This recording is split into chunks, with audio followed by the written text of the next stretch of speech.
भाइयों और बहनों, दर्शकगण, श्रोतागण, मातृशक्ति को नमन। हम करतार्थ हो रहे हैं, आनंद की अनुभूति कर रहे हैं। शायद ऐसा आनंद आपने कभी अनुभव नहीं किया होगा, क्योंकि वो आनंद कहाँ है? वो आनंद हमारे भीतर है, वो आत्मा का लक्षण है।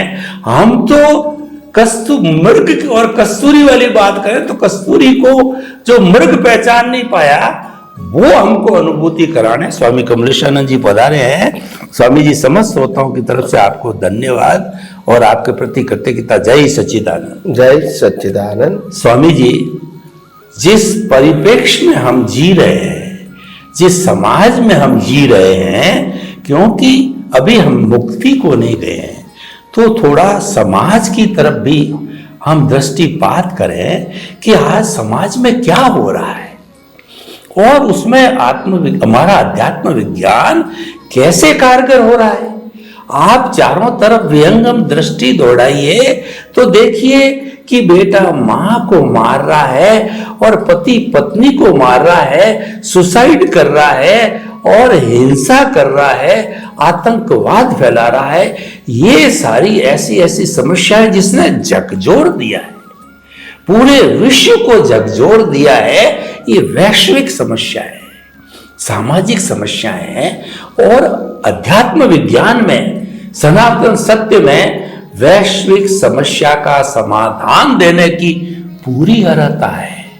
तो कृपया आप सामाजिक और वैश्विक इस तरीके की जो बुराइयां कहिए, तकलीफ कहिए, कुरीतियां कहिए, जो समाज में आज घटित हो रही है, वो कैसे शांत होकर के और शांतिपूर्ण सहवास से सभी जिए आनंद से। तो एक ऐसा नुस्खा बताइए, ऐसा कोई तरीका बताइए, ये सब पे लागू हो। जय सच्चिदानंद। और प्रश्न के लिए धन्यवाद। सोशल रिफॉर्मर, समाज उत्थान, समाज के लोगों के लिए बहुत आवश्यक है, जरूरी है। और इसका रास्ता कहो, समाधान कहो, ये भी समाज के लिए जानना जरूरी है। हम मानते हैं कि समाज में रहना है तो समाज की जो उत्थान कहो, विकास कहो, और प्रेम, मैत्री, भाईचारा और सबको समान मानना और सबकी उन्नति चाहना, सबका स्वास्थ्य अच्छा रहे, ऐसा भाव होना चाहिए।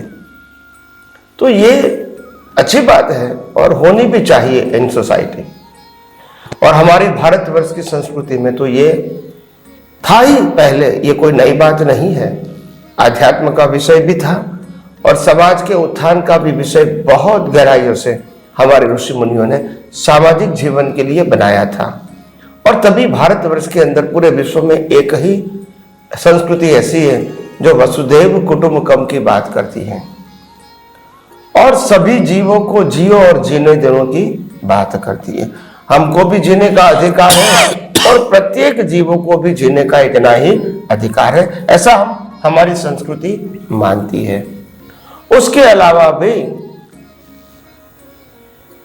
सर्वे सुखी न भवन्तु सर्वे सन्तु निरामया, सभी सुखी रहे और सभी निरामय रहे, ये भी हमारी संस्कृति ने ही हमको सिखाया है। दूसरी बात, जब मानवता की बात आती है तो हम नात जात को भी भूल जाते हैं, प्रदेश को भी भूल जाते हैं और हेल्प करने के लिए दौड़ते हैं। ये हमारी एक संस्कृति है। दूसरी बात, हम दुश्मन को भी गले लगाना जानते हैं, क्योंकि वैसे कोई हमारा दुश्मन होता नहीं है। तो ये समाज में ऐसा होता है और वातावरण कभी परिस्थितियों के अधीन हम एक मानवता के स्तर को छोड़कर हीन प्रवृत्ति करने में लग जाते हैं और तब समाज के अंदर एक प्रकार की आहट, विरोध उठता है कि ऐसा क्यों, क्या ये समाज है, क्या उस समाज में हमको जीना है, क्या इसी समाज में रहकर हमको आगे बढ़ना है। थोड़ी विडंबना होती है, पजल होता है, कंफ्यूजन होता है। मगर एक बात जरूर ध्यान रखो, अगर समाज में क्रांति लाना है तो वो विचारों की क्रांति से ही समाज में क्रांति आएगी, एक्शन में पहले नहीं आएगा। पहले थॉट में करेक्शन करना पड़ेगा, फिर स्पीच में आएगा और लास्ट में एक्शन में आएगा। और इसीलिए हमारे भारतवर्ष के अंदर भी जो पुराने समाज उद्धारक हो गए, इन्होंने भी विचार क्रांति अभियान चलाया था अपने अपने समय में, क्योंकि विचार क्रांति से ही वाणी क्रांति और वर्तन क्रांति होता है। एकदम आप वर्तन क्रांति की अपेक्षा रखोगे तो ये पॉसिबल नहीं है। तो ये एक स्टेप होता है, पहले लोगों को बुद्धि से समझाने की कोशिश करो कि समाज के उद्धार के लिए हमारी जिम्मेदारी क्या है और किस प्रकार से हम ऐसे समाज बनाए रखें ताकि हमारे सभी की शांति, सुखाकारी, स्वास्थ्य और सामाजिक जीवन बिना अपराध और बिना अंतराय चलता रहे।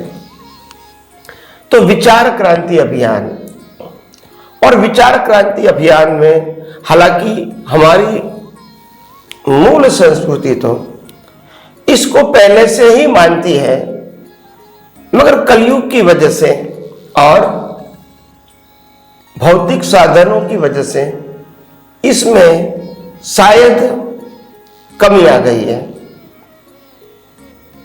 भारतवर्ष में जो हमारी संस्कृति और कल्चर था, पूरे विश्व के अंदर यूनिक और अजोड़ कल्चर था। हमारे भारतवर्ष की संस्कृति में हम सूर्य और चंद्र को भी वंदन करते हैं, पूजनीय मानते हैं। हम पवन देव को भी पूजनीय मानते हैं। हम धरती की भी पूजा करते हैं, पहाड़ की भी पूजा करते हैं, हम नदी और सरोवर की भी पूजा करते हैं, हम वनस्पति की भी पूजा करते हैं। और हम जब खाना बनाते हैं तो प्राणियों के लिए भी सोचते हैं कि भी कुत्ते के लिए खाना बनाना है, कि भी बिल्ली के लिए खाना बनाना है, या तो गाय के लिए खाना बनाना है, या तो पशु पक्षी के लिए चण डालना है, पानी रखना है। ये हमारी संस्कृति थी। तो हम सभी जो कुदरती अवस्थाएं हैं उसको साथ लेकर ही जीना, ये हमारा कल्चर था। हम इसको अलग नहीं मानते थे, पार्ट ऑफ मानते थे। हमको मालूम है कि हम रसोई बनाएंगे तो कुत्ते के लिए रोटी बनाना ही है, बिल्ली के लिए बनाना ही है, गाय के लिए बनाना है, और एक भिक्षुक के लिए भी खाना बनाना है। ये हमारी सोच थी। तो हम अपने आप को ऐसा नहीं मानते चलो भी हम दो है, दो का खाना बन गया, खत्म हो गया। ये हमारी सोच नहीं थी। और इसीलिए हमारी संस्कृति में अतिथि देवो भव का भी इंपॉर्टेंट था कि कोई अननोन व्यक्ति भी हमारे घर पे आए और खाना खाए, उसमें हमको आनंद होता था। क्योंकि हमारी जो मूल संस्कृति है वो शरीर के बॉडी तक सीमित नहीं थी। हमारी संस्कृति में स्पष्ट बताया गया है कि आत्मा ही परमात्मा है और परमात्मा के बिना प्रकृति का अस्तित्व नहीं है। और इसीलिए सभी के अंदर वही आत्मा को हम दर्शन करते हैं। और इसीलिए हमारी संस्कृति में वंदन करना ये इंपॉर्टेंट बात है। तो हम जब वंदन करते हैं तो प्रकृति को नहीं करते हैं, प्रकृति में बैठे हुए परमात्मा को करते हैं। तो मैंने कहा जिस प्रकार से हमारे पूर्वजों ने, ऋषि मुनियों ने हमारी संस्कृति के बारे में बहुत कुछ अभ्यास करके सबको साथ में लेकर और समाज का उत्थान कैसे किया जाता है, समाज के लोगों की सोच दृष्टि कैसे बदला जाता है, और समाज में एक उत्तम प्रकार का शांति का वातावरण कहो, सहयोग का वातावरण कहो, प्रेम, मैत्री और भाईचारा का वातावरण करो, धार्मिक वातावरण कहो, सामाजिक संस्कार का वातावरण कहो, ये सब कुछ बना रहे, उसके लिए हमारे पूर्वजों ने बहुत कुछ कहा है और उसी को आज रीओपन करके हम दुनिया के सामने पेश करेंगे। तो मैं समझता हूँ समाज की जितनी भी समस्या है उसको सुलझाने के लिए आपको बहुत कठिनाइयाँ नहीं आएगी। और हमारे वर्तमान में जो हमारे प्रधानमंत्री है वो भी वही कर रहे हैं। आप समझे ना, आज जो 2 दिन कल जो इटली और सीरिया में जो भूकंप आया, तो हमने ये नहीं सोचा कि ये देश हमारे विरोधी है। हम मानवता के तौर पर हेल्प करने के लिए सबसे पहले हम गए। तो ये हमारी संस्कृति है। क्या है? संस्कृति है। हमने ये नहीं देखा कि वो हमको हेल्प करता है कि नहीं। हमारी संस्कृति है कि हमको हेल्प करना चाहिए इफ वी आर कैपेबल। तो इसीलिए यही तो ग्रेटनेस है। और आज विश्व आज नहीं तो कल मानेगा कि भारतीय संस्कृति ही विश्व को जोड़ने की शक्ति रख सकती है। और अगर उसी के मार्ग पे आगे चलेंगे तो ही हम सब एकजुट रह सकते हैं, नहीं तो वैर जैर में खत्म हो जाएंगे। तो ये अच्छी बात है। और मैं समझता हूँ विचार क्रांति अभियान से फिर वाणी और वर्तन परिवर्तन करना, और पूरी संस्कृति तो वैसे हमारे ऋषि मुनियों ने अपने अनुभव से बताई ही है। सिर्फ इसको रीओपन करना है और सभी व्यक्तियों को शक्ति के रूप में मान के पूजना। क्या बताया? पूजना। हाँ, सूर्य को भी पूजना है, उसके बिना हमारा अस्तित्व नहीं है। चंद्र को भी पूजना है, उसके बिना भी हमारा अस्तित्व नहीं है। हवा, पानी और वनस्पति को भी पूजना है। पानी की भी हम पूजा करते हैं, नदी की, वनस्पति की भी पूजा करते हैं, प्राणियों की भी पूजा करते हैं हम, तो धरती माता की भी पूजा करते हैं। तो ये हमारी संस्कृति है। और इंसान की तो पूजा करते ही है, अतिथि देवो भव। अगर ये संस्कृति रीएस्टैब्लिश होती है और समाज में बड़े बड़े अच्छे लोग इसको उजागर करते हैं, तो मैं समझता हूं समाज की समस्या को सुलझाने में शायद कोई तकलीफ नहीं होगी। आसानी से हम इसको सॉल्व कर सकते हैं। स्वामी जी, आपका बहुत बहुत धन्यवाद। आपने शांतिपूर्ण सहस्त्र, वैश्विक शांतिपूर्ण सहस्थिति के लिए बहुत सुंदर सूत्र दिए। परस्पर घो जीवानाम, जियो और जीने दो, वसुधैव कुटुंबकम और मानवतावाद। वास्तव में ये सारी संस्कृति हमारे भारत की संस्कृति, इसीलिए भारत धर्मगुरु देश था और आज भी भारत धर्मगुरु देश बनने के पावदान पर है। और लोग भी इसमें विश्वास कर सकते हैं क्योंकि हमारी संस्कृति आचार प्रधान, धर्म प्रधान, त्याग प्रधान और मानवतावादी संस्कृति। बहुत बहुत धन्यवाद स्वामी जी। स्वामी जी, देखिए, हमारा जन्म और मृत्यु एक नदी के 2 तट है और दोनों ही जो है शाश्वत है, यानी जन्म के साथ मृत्यु जुड़ी हुई है, हर संयोग के साथ जीव जुड़ा हुआ हो। तो जैसे हम जन्म के समय में बड़े उत्सव मनाते हैं, तो बड़े साधक, मैं भी ये कई बार चिंतन करता हूं कि मृत्यु का भी उत्सव होना चाहिए। जब मेरा ये शरीर जाए तो इसमें 2-3 तरह की बातें आती है। कुछ मानवतावादी देह दान करते हैं, अपने अंगों का दान करते हैं, ये जुड़ा हुआ है हमारे सामाजिक जीवन से। और धार्मिक जीवन से बात करें तो लोग और ऊंची बात करते हैं, तो संतारा की बात करते हैं।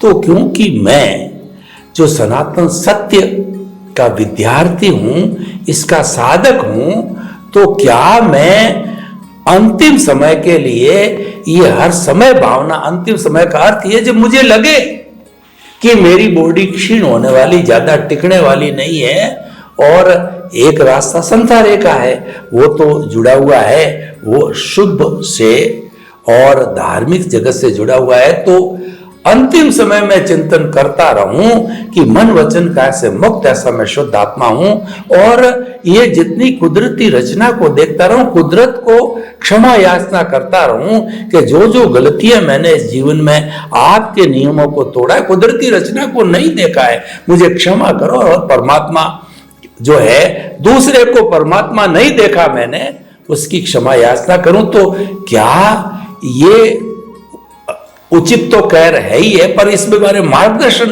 बताइए अपन, क्योंकि अपन जो है तीनों तरह के जो है चीजों से जुड़े हुए हैं।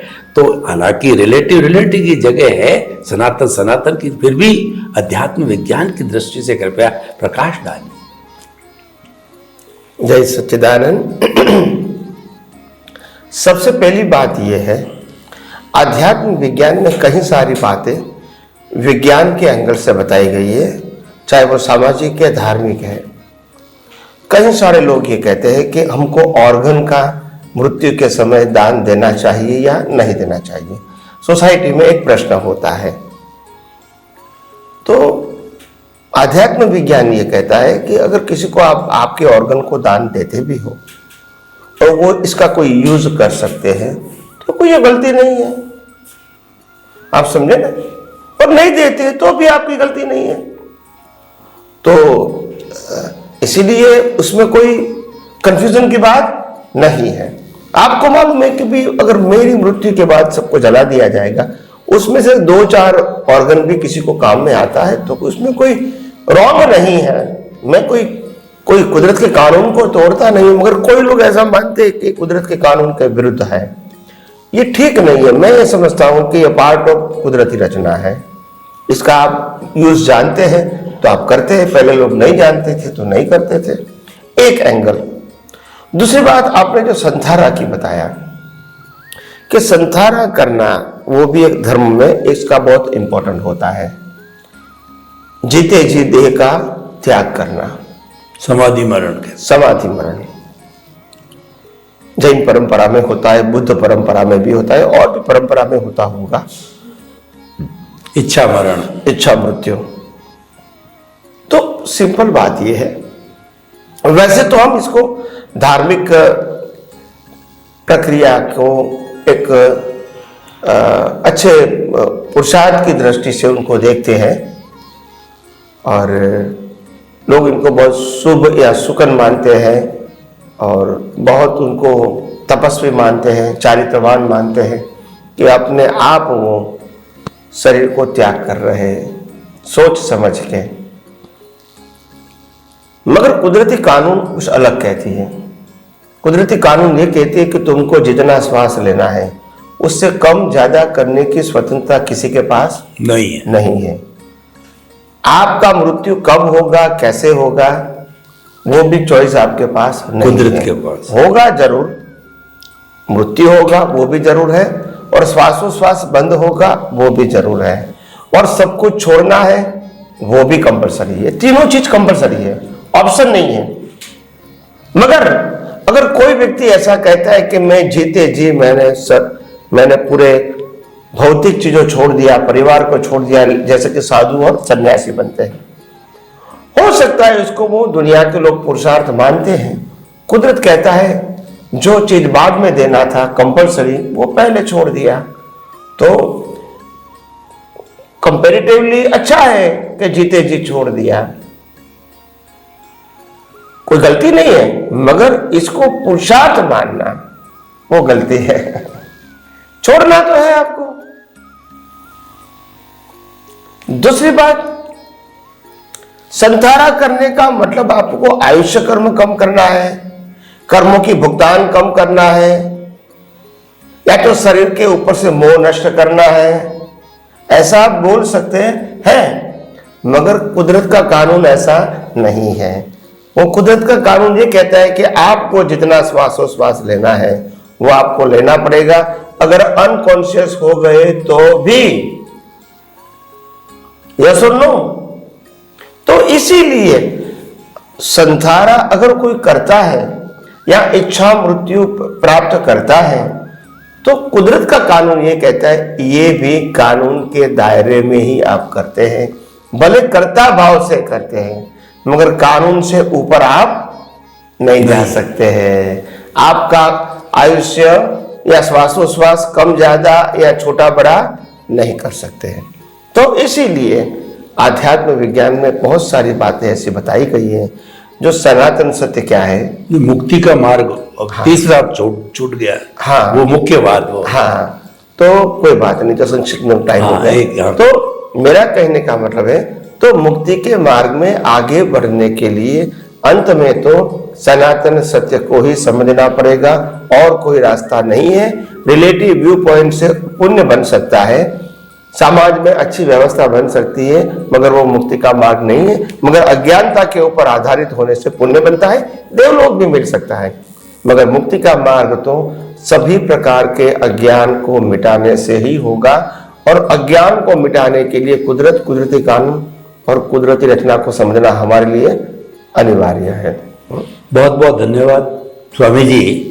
आपने तीनों तरह का सामाजिक, धार्मिक और आध्यात्मिक जो है, जो इच्छा मरण कहिए या अंतिम जो होना निश्चित है, वो आपने उसका एक मेथड, तरीका पूरा बताया, और तीनों के अलग अलग जो है व्यू पॉइंट है। और सनातन सत्य तो सनातन, ये तो कुल मिला के आपका ये मानना है कि अंत समय में भी सनातन सत्य, कुदरती रचना, कुदरत का कानून को आप पालन करते रहोगे, कुदरती रचना देखते रहोगे, तो ये मुक्ति के मार्ग में लायक और सहायक होंगे। यानी आपका जो ज्ञान दर्शन है काफी फुली डेवलप्ड आप लेकर के जाओगे, तो ये सनातन सत्य प्रमुख चीज है। और ये आप जीवन के किसी भी क्षेत्र में एप्लीकेशन करो तो इसका सीधा संबंध मुक्ति के मार्ग से है, और किसी व्यू पॉइंट से नहीं है, क्योंकि ये सिद्धांत पर आधारित है। तो ये बहुत बड़ी प्रमुख बात आपने बताई। तो स्वामी जी, आपके प्रति बहुत बहुत कृतज्ञता, और जय सच्चिदानंद। जय सच्चिदानंद।